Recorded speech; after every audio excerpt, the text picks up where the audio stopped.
I'm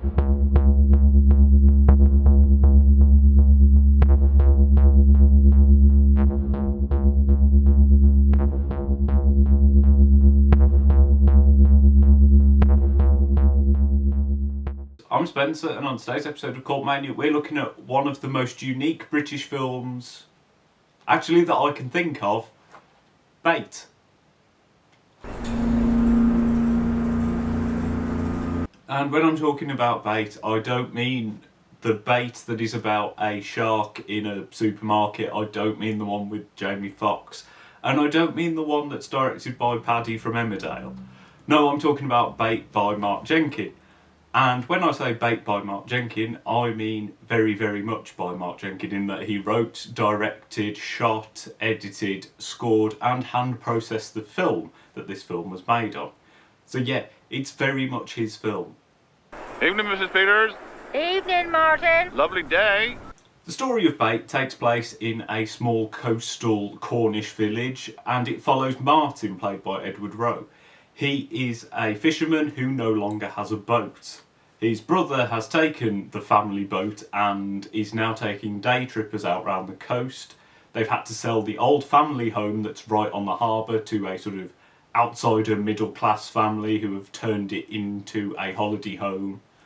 And it's pretty much a film about Martin attempting to hold on to his traditional way of life. And whilst on paper that might not sound like the sort of most rousing film, the most sort of engaging film for people who, you know, don't live on the coast, it's really hard not to get involved, and, you know, you will definitely find yourself going... I don't know, it manages to make something that I think feels very distant feel incredibly close to home, even for people who don't live that way of life. And I mean, there are some scenes that are incredibly funny, there's some scenes that have just this proper true sort of pang of sadness, and I can think of two key scenes that genuinely make me really angry, in a sort of, you are feeling the emotions of the characters, and I don't know, it just sort of, you can feel it boiling up in you, and that is so impressive. No money for the pay. You keep your eyes on the prize and you roll right on. That's in part because the performances in the film are really, really good and really dedicated, especially Martin, who is pretty much on screen for the entire film. There are a couple of sequences away from him, but he, you know, it's through his eyes that you see the film. In an earlier iteration of the concept for the film, it was going to be sort of a found footage. A fisherman has a camera and shows his way of life.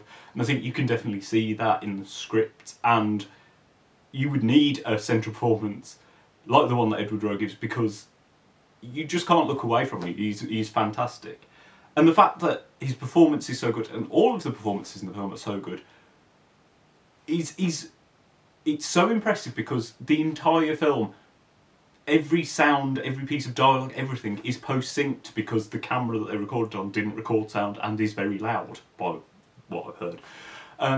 So yeah, so like no one's lips are going perfectly, and there is this sort of weird, like the sound has a sort of disconnect, it's got this sort of hollow effect to it, and yet, I mean, to start with, I think it does sort of, you go, oh, that's strange. But you stop noticing it. After about 5 minutes, you just go, oh, this is what people in the world of Bait sound like. And the fact that you can be so invested in the characters when there is so much about how they perform that is creating a distance shows not only how good the script is, but how good the performances are, and just how well realised the world is. Why don't you just go back working with Stephen for a bit? I got bloody principles. Now, the film itself was actually shot on film, on black and white 16mm film, and oh my god, it is gorgeous. I mean, outside of the actual film stock, which I will come on to, it is so well photographed. There's a lot of points where, I mean, it's shot in a 4x3 frame, so you get these sort of beautiful portraits. I mean, 4x3 shoots faces brilliantly anyway, it's what you should use it for. But they're like portraits, and you just get so close and you get this lovely detail to people's skin. I mean, the way the black and white comes off, people look sort of weathered. They sort of match in with the sort of sea battered village. The texture on people's faces is gorgeous. But it's not just these sort of portraits that look great. The scenery looks fantastic, and that's not something 4x3 is often known for, but it's how you get this very vertical sense of the village, especially like the harbour and like steps going up and down from the water, or looking down cliffs, or looking up from towards the water. It really, really has this sort of sense of place, and it looks, I mean, just looks wonderful. I mean, as well as just the images themselves, they're edited so incredibly well as well. I'm not someone to talk about editing a lot of the time, because I think editing that you notice is bad editing, but not here. It's got this very expressionistic, very not classic, this very arty sort of collage effect. You get a lot of times when you're cutting to strange close-ups, you're going from very wide to very close, or you've got a lot of times where you get these very brief, like one shot, less than like 2 seconds of a flash forward or a flash back, and not only does it sort of just keep the pace up of something that could very easily be a very leisurely film about, you know, people walking to and from a pub, you get this sort of very kinetic feel of it. But I don't know, it's just, it builds a world. I think because of how short a roll of film is, there were times when they would have 10 seconds left to film, so Mark Jenkin would just shoot a random piece of scenery. But how they've been edited into the film, these random little cutaways, it just builds a wonderful picture of this little town, or the pub, or the house, or anything. It's really immersive, and yet there is so much about how the film's been made that shouldn't be immersive, especially when, you know, this is hand processed by Mark Jenkin, and you know, you can see fingerprints on the negative, you can see scratches, pollen, fibres, all these little things that again should, I mean, it flickers like mad at some points, it goes into sort of negative.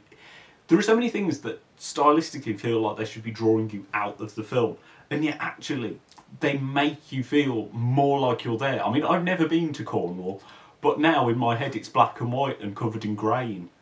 And sometimes weird, wonderful, magical moments happen, like someone will be angry and the screen will flicker, and you know that that wasn't intentional, but it's almost like the mood of the film somehow impacted the celluloid itself. I know I sound like an absolute nutter right now, but it's just, it's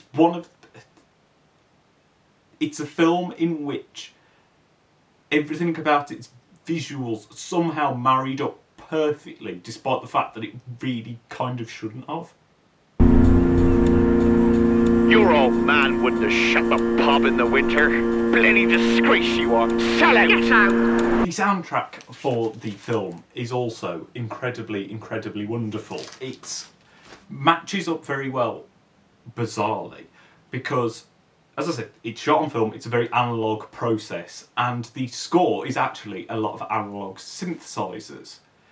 To which you go, it's this old-looking film, you know, that looks like it was made 50, 70 years ago, I don't know. And yet it's been paired with about a traditional way of life that has this analogue, squelchy, electronic score that should be so... It should be the complete antithesis of what a film like this should sound like. And yet then you go, actually, it's this droning synth that sort of comes in waves, and you go, oh my god, it's doing the sea. It's like, whoom, whoom. It's lapping at your ears in the way that the sea is lapping at the coast of the town, and it works so incredibly well. And it really, really shouldn't. I don't understand how they did it, but they did. I mean, also, it's worth getting the vinyl.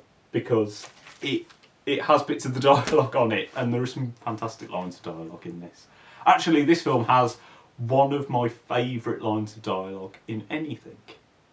It's between me and the clamping company. If you cannot already tell, I love Bait, and this was the third time I'd seen it. It gets better every time, actually, because you notice little things, and I think the first time you're sort of taken by the technical aspects of it. And I know some people have lobbied at the film that it's all technical and there isn't other things to it, but I think actually the story holds up incredibly well, and the characters are really likeable, or you dislike them. It works incredibly well in that aspect. It is technically an absolute marvel.